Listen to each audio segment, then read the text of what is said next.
Hello and welcome back to the tutorial video series for the Simple System.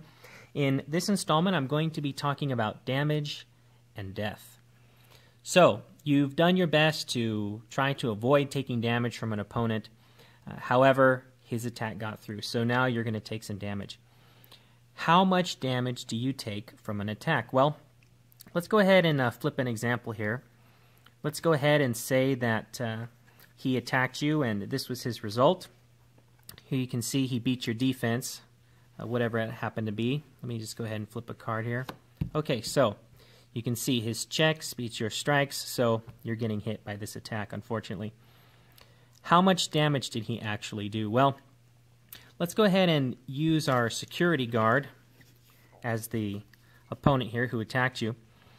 First of all, he's going to do an amount of damage equal to the number of checks that he flipped on his attack. So already he's going to be doing 2 damage. But in addition to that, he's going to do whatever damage is equal to his weapon's pips.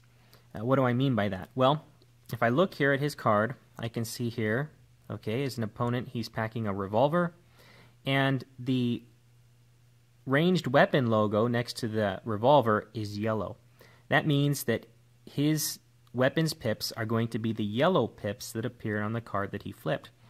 So again, it's the number of checks that he flipped in addition to the number of pips that correspond to his weapon's color. So in this case, he's going to be doing 4 damage to me. So how do I take that damage? Well, I come right over here to my status stack and I just count the damage. 1, 2, 3, 4. All right. That was a pretty devastating attack for me, and it's actually going to leave me on the dying track here, which I'll get to in a moment.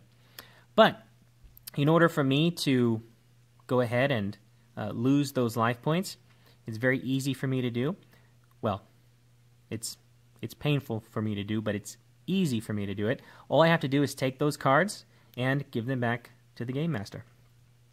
Let me go ahead and just return that life for now. And we'll go with a different scenario here. Let's say that he went ahead and attacked me, and this was his result. This time he got a single check, and again he's using a yellow weapon, so I add the number of checks to the number of pips, yellow pips, and this time I can see he has done 2 damage to me. So in this case I would lose 2 life points, give those back to the Game Master, and fortunately I'm still standing. Let me just show you one more example. Let's say that he were to attack me, and even though he flipped strikes, he still was able to beat my defense. For example, maybe this was the result of my defense, and so as he has fewer strikes, he still was successful making that attack. In this case, since he hasn't shown any checks in his result, he's not going to add that to the damage that he does. However, he is still going to do the damage according to the number of pips that correspond to his weapon. So in this case, he damaged me for 1 point of damage, and I can turn that into the GM. Again, if he had been using, let's say, for example, a red weapon, he would have done 2 damage to me. If he had been using a green weapon, 1 damage.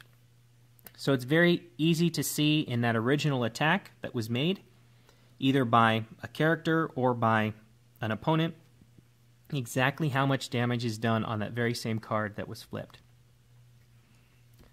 Now, let's say that I've taken that 3 damage or that 4 damage from the original attack, let's say 3 for now, and I'm left with nothing but dying cards in my status stack. What does that mean? Well, in this case, whenever your character is reduced to nothing but dying cards, they instantly fall unconscious. And every subsequent turn, they will have to flip either their build or their resolve in order to avoid losing a dying card. So let's say, let me go ahead and grab my character here, Bob the Plumber, since his character card's filled out. Let's say that I'm going to flip this time my build. And so I check my build. It's at fair level, so I turn to yellow. And I go ahead and flip, and what do you know? This round, even though I'm still unconscious, I'm still undying, I don't lose a dying card. Somehow I'm able to just hold on that much longer. My next turn comes along, and I flip again my build, and this time I failed. And this is one of those cases where it's an unopposed flip, meaning that the GM doesn't have to flip any sort of difficulty. Only the player flips, succeeding on a check and failing on a strike. So, since I failed my dying flip, I have to turn in one of these dying cards to the Game Master, and now I only have 2 left. I'm that much closer to dying. The next round comes along, and again, I fail my dying flip. So, I have to turn in another dying card. Now I've only got 1 left. If I lose this card, that's it. I'm dead. And barring any sort of special setting, phlebotinum, any sort of special equipment or special skills for whatever setting you're playing, once this is gone, that's it. I have to turn in my character card and start again. Let me go ahead and see the result of my dying flip. Oh no, that would be it for me, except for the fact that I have in my hand a hero point. At any point when you're on the dying track, whether it is 1, 2, or 3 dying cards that you have, and all main characters have 3 dying cards under their life points, at any point that you lose a dying flip, you can spend a hero point, if you have one in your hand, to avoid losing a dying card. So I've been reduced to 1, I failed my flip, but I'm going to turn in my hero point to stay alive. My next turn comes along, I fail again, and this time I would turn it in, and that's it. I'm done. And dying has probably ruined my character's day. But who knows? As a player, maybe I didn't like that character very much. Maybe I'm ready to try something new. Or maybe my character made a heroic sacrifice and helped the party to escape, and I'm happy with how that contributed to the story. And of course, making a new character in a simple system, it's only going to take me a couple of minutes, so I'll be ready to jump back in the game right away. Now, something that I've kind of glossed over, and I'll deal with it now, is what if my character has armor? You can see right here, he's wearing a bulletproof vest. Well, in this case, whatever amount of damage has been done to me is going to be reduced by that armor. So again, let's just say that I was attacked. It was a red attack with a red weapon. It beat my defense in this case. And so he was going to do 3 damage to me. Remember, it's the number of checks plus the number of pips. However, I can check my armor here, since I have it equipped, and I can see, okay, the armor logo is yellow, signifying the level of the armor. So, I just look at the card that I flipped for my defense, and whatever number of pips that correspond to the level or color of my armor are showing on that card, that's the amount of damage that I reduce that attack.